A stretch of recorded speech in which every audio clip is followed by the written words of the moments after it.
Hi there. Today I'm going to give you a secret weapon that I developed a while ago. I did it in a very low-tech way, although I finally think I've made the switch over to doing it in a more sophisticated and far easier way.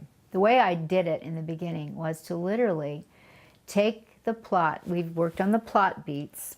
We've worked now on maybe some subplots that you've managed to feather into your whole map of how things are going to go.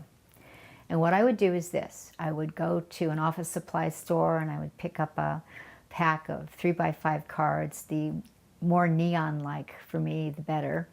And then I would have a color, say yellow, neon yellow, as the plot color. And I would cut it into little teeny tiny strips. And then I would go ahead and just write a scribbled note of what had to happen in that chapter. And if it was a main plot story point, I would put it in that color. And then working in the subplots, every subplot has its own different color.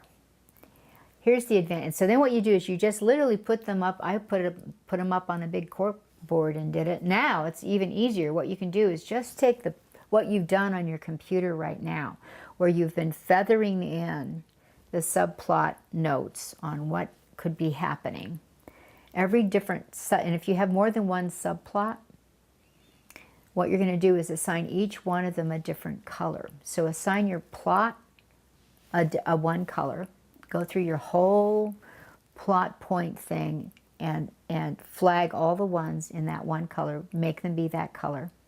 Then take let's say you have two subplots. So take one of the subplots, put them in a very vivid, different color on your plot line so you can see it. And then put in a different vivid color the second subplot on your plot line. And what's great about this is this. You can tell very quickly if something drops out of the story and you need to feather it back in.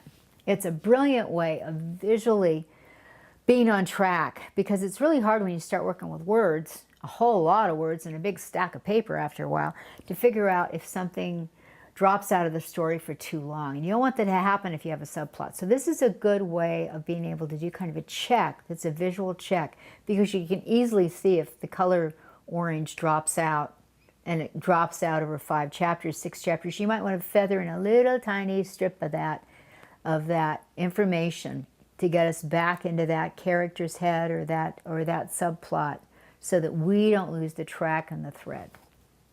Talk to you next week. Have a great week color coding.